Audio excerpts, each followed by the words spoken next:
Kingman, a comparatively bustling city that's still a hub of highway and rail activity.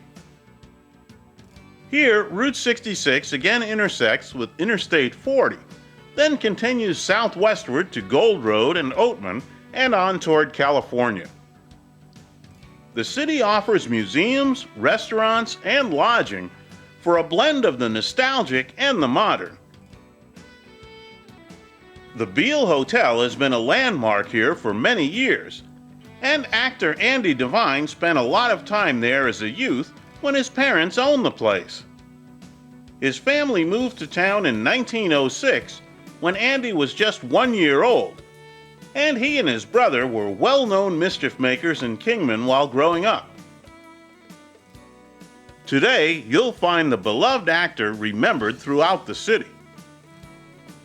Another Hollywood connection for Kingman is the wedding of Clark Gable and Carole Lombard, which took place here in 1939. Visits to the Powerhouse Museum and Visitors Center and the Mojave Museum of History and Arts will give you all the inside information on the city and its surroundings. Our little tour had to wrap up at this point, so we pointed our Lincoln back toward home until we can take a closer look at more of old Route 66. The MKX proved to be a comfortable, quiet, enjoyable to drive companion over the variety of roads we encountered and helped make our trip all the more pleasant.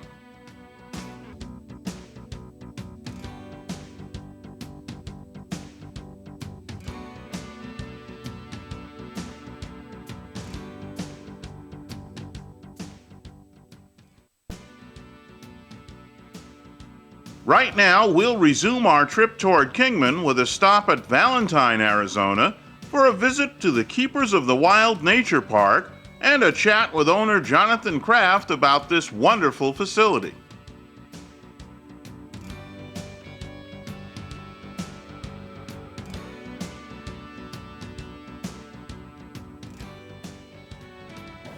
We're with Jonathan Kraft, the Keepers of the Wild, on a chilly morning in Valentine, Arizona. And this is quite an impressive place. How'd this ever get started?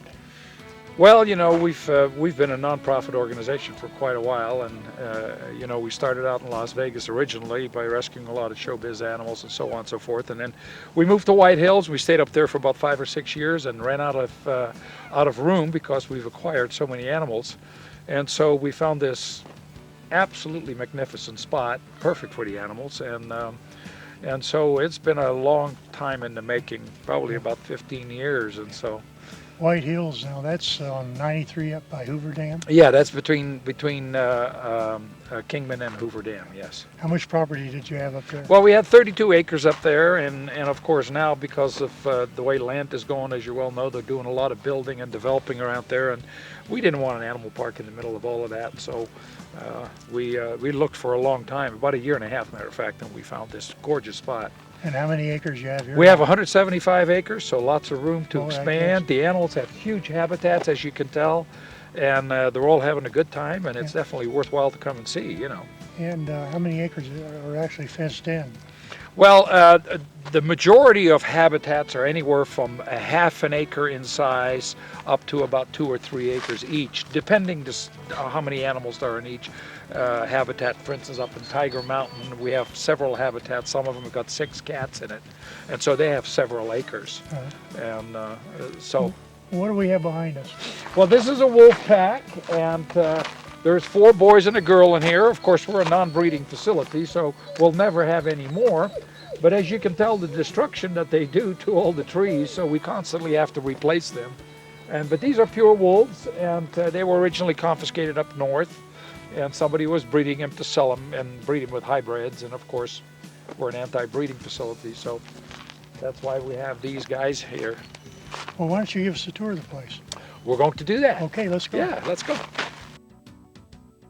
Now, 4 times a day, what we do is we throw these guys a little treat so that the animals are a little bit more active and so that the public gets an opportunity to watch them actually feed and also get a real close-up look. And they get pieces of chicken right now, but of course at the 3:30 tour in the afternoon, we give them a big slab of meat. And so it's quite fun to watch them and enjoy a little bit of food. These are African leopards, by the way. These are a couple of our older African lions. And that is a male and a female, believe it or not. That's little Sheena right there. And she just likes to have her treats. And that is Elvis. Elvis is about 17 years old. He's a senior citizen, but he is doing absolutely fantastic. And we hand feed these guys, as you can tell, so because their sight is not all that well anymore. But you can see he is, he's a big cat. Male lions get very aggressive with their food. There you go. You can tell right away how snappy he gets. Oh! Now these are, all these animals have been or confiscated by government agencies or were people's pets in their backyards, and obviously grew a little bit too big for them and too wild and couldn't keep them. And but all of our animals, by the way, in this facility have been rescued. And we have 3 mountain lions in here. And once again, as this gives people an opportunity to get real close to them, be able to see the feeding, and then we give them a little bit of a background as to where these animals live and how they hunt and so on and so forth. So we try to make it as educational as possible. These are Bengal tigers, and you can see the white one, believe it or not. These are brothers and sisters, and there he is. 650 pounds is this big white boy. And the Royal Bengal tiger, of course, a lot of people think because they're white they're Siberian tigers. They're actually not. They are Bengal tigers. And they have, of course, a recessive gene that turns them white. They're not considered albinos.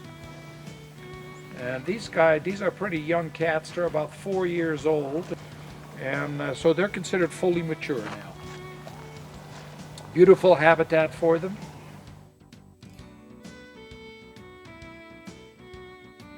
These are 6 young tigers. They're about a year and a couple of months old. And one is a little bit younger. And these animals were originally used to travel around state fairs and people could take pictures with them. Unfortunately, in many cases they're disposed of when they're 6 months of age because then they cannot be handled anymore. Fortunately, we were able to get these animals turned over to us, and so they were very, very lucky animals that they had a big habitat to come to. These, on the other hand, are 2 older girls, came out of show business, are retired now. And Sheba over here that is catching the meat right now, she's 17 years of age, which is very old for a tiger. They generally live in the wild anywhere between 12 and 14 years of age.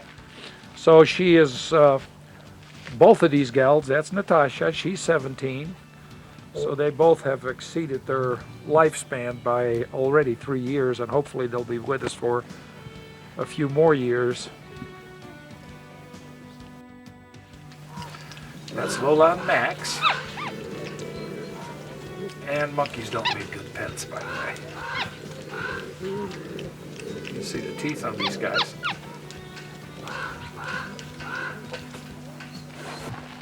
Buster, Rosie, and Squeaks, and they were just confiscated by Sheriff Arpaio in Phoenix. We've got 10 of them. And these 3 are called stump-tailed macaques. Now that is a spider monkey, and the other one is a bonnet macaque. That's Carlos. These are 2 boys that are together of different species, which is kind of unusual, but they do get along great. And of course you noticed also that each one of them has a run to be able to get into those buildings that is nice and heated. We keep it at 75 degrees. And so in the summer it's cooled and in the winter it's heated. And here you can see a variety of hoofstock, of course. Emus, ostriches, fallow deer, burros, llamas.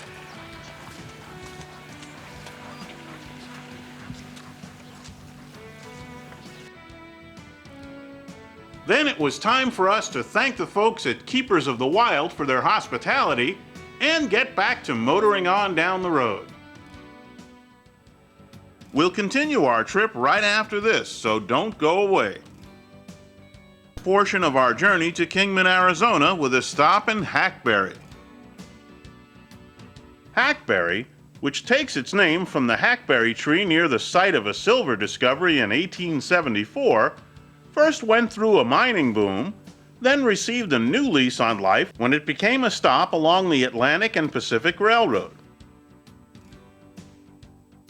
With its transient population and boom and bust cycles, the town's history includes plenty of shooting, fighting, and gambling, as early residents described it. John Pritchard, owner of the Hackberry General Store, told us a bit about his love for the area and his efforts to keep the history alive. Where are you from, John? Born in Mississippi, spent most of my life in the military, and then we came down here from Washington State. And you saw this place in Hackberry? Yeah, we actually had a home in Lake Havasu, a long time ago, and then we'd always take the Corvette and drive Route 66, and basically 10 years ago we stopped by here and met the guy that owned the place at that time and decided we could do this. We could fix this place up and have fun with it. Well, I remember what it was like when it was the previous owner had it. And I noticed you've made a lot of improvements. Yeah, we tried to turn it back into the little general store souvenir shop instead of like the previous owner had it. Well, you got a great collection of Route 66 memorabilia. Yeah, about 40 years of traveling up and down the road, picking up stuff here and there. Well, what are your future plans for more improvement here? As far as I just kind of stay with it. I got a few other projects that's kind of brand. I want to build a little brothel house maybe out in the back. I got the music hall built. We're actually going, the Burros, Rudy and Jenny is going to get transferred back over there, so we're going to build a little corral back there for them. So they'll be right next to the brothel house. When do you think the brothel will be open for business? Well, I don't know. We're going to have to run it by hand for a while.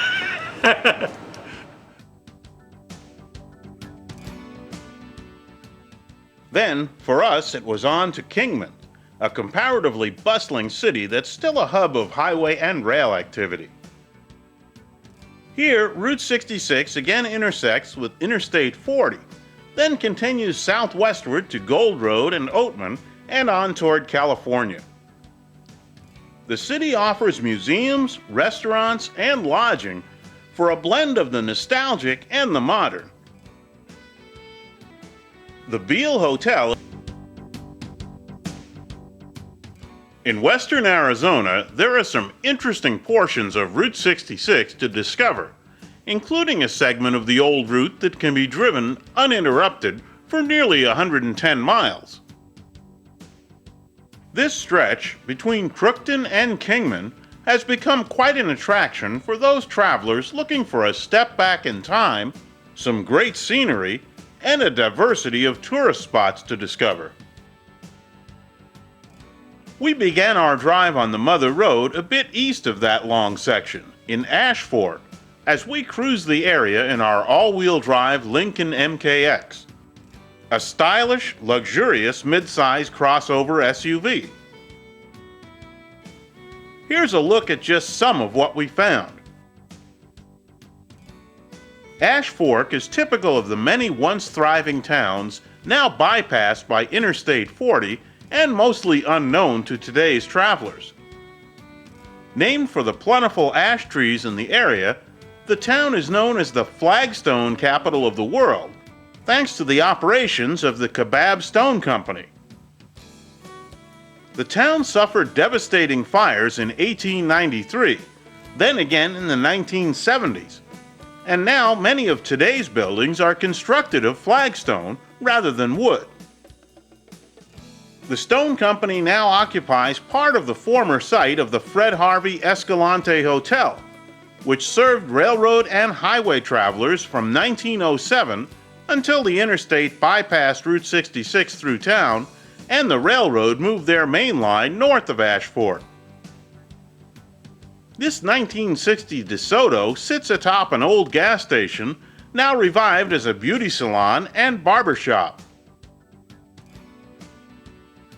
A bit farther west, but still adjacent to Interstate 40, Seligman is a busy stop for both Route 66 and freeway travelers. The town suffered the same sort of downturn as other places bypassed by the interstate, but the residents didn't take that lying down. They were the first to establish a Route 66 association and began to promote the town as the place where Route 66 began. This push to attract heritage tourism was a success and led to a revitalization of Seligman and many other places which embraced the idea of catering to a new kind of traveling clientele. Seligman is also home to the start of the annual fun run of hundreds of classic and custom cars from all around the US and Canada. The vehicles trace Route 66 westward as they travel to a giant car show in Kingman. Today, the town is raising money to restore the local Harvey House that served rail and highway travelers in bygone decades. Mary Ann Sickles of Return to the 50s is but one of those helping to revive Route 66 memories. So what brings you to Seligman? What brings me to Seligman? I fell in love with the town, actually. You did. My husband came over and bought some property about 8 years ago. And when we met, he brought me over here and I just fell in love with the area. Well, tell me about this wonderful collection of Route 66 memorabilia. My husband and I have a great collection of antiques of all kinds from all different eras. And just the mystique of Route 66 and owning a store right on it was really neat for us because we appreciate antiques and the old things and how things were.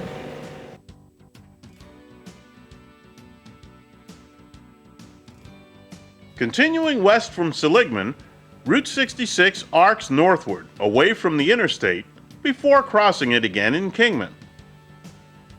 This peaceful, scenic portion of the old road handles mainly local traffic and those out to explore the Mother Road, rather than I-40 travelers just looking for a quick gas or snack stop. You'll even find the newly planted verses of Burma Shave signs along this stretch. The Grand Canyon Caverns has been a popular tourist attraction for nearly 80 years, and so we stopped in for a look around and a chat with Kim Kaplitz about the history and geology there. When were the caverns first discovered?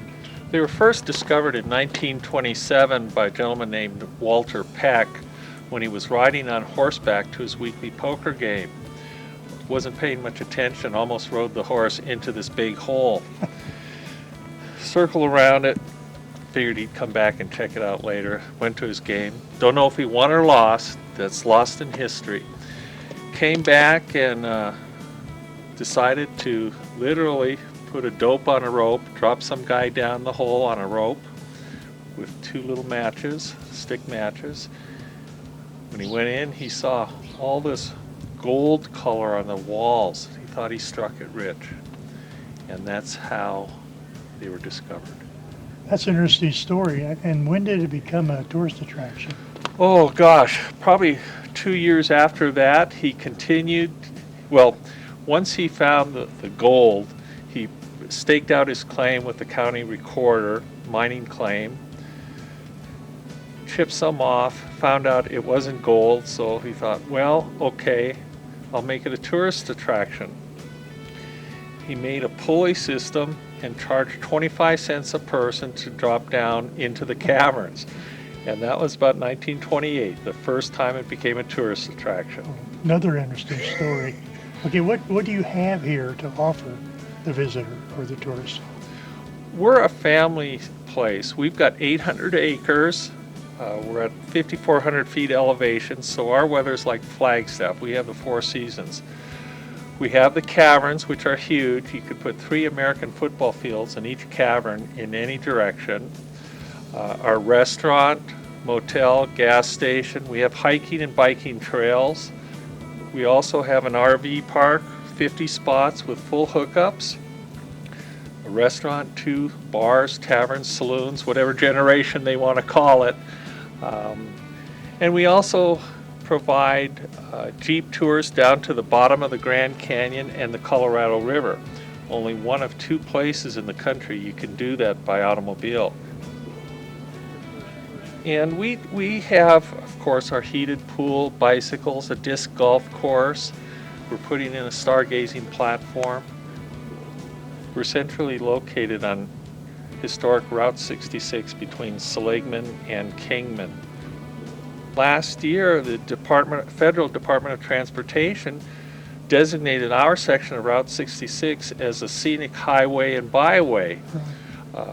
We're fortunate to be on this historic piece of road.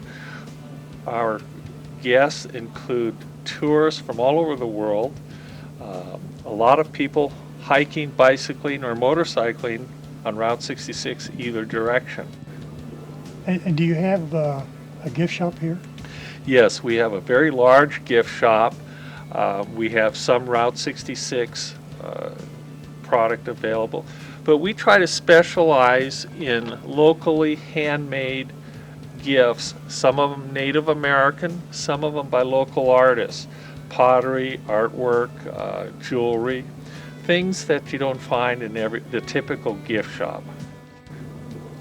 The tours last about 50 minutes. They start every half an hour on the hour. It's a guided tour. You can take all the pictures you want.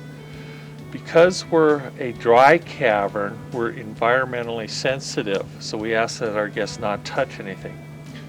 Only 3% of the world's caves or caverns are dry. We're the largest privately owned dry cavern in the USA. We're also waiting for our National Natural Landmark designation from the Department of Interior.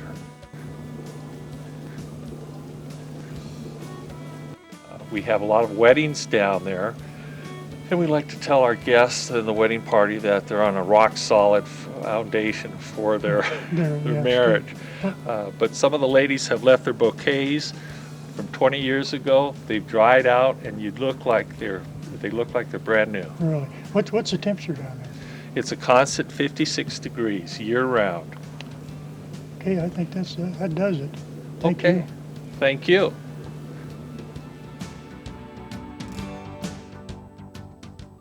Continuing down the road, the town of Peach Springs, headquarters for the Wallapai Indians, straddles the road. The tribe is actively promoting new tourism to the area to enjoy the history of the region, as well as to provide access to the western portions of the Grand Canyon. In tiny Truxton, you'll find the Frontier Motel and Restaurant, a lone survivor from Route 66's heyday. You'll still find great home-cooked meals prepared by the girls from Oklahoma. A bit west of Truxton, the original road passed through the settlement of Crozier Ranch, which boasted of tourist cabins, a restaurant, gas station, and swimming facilities. The area is now private property and off-limits to the public, but we were allowed in to take some footage of what remains of the old highway alignment and the buildings surrounding it. We passed on taking a swim, though.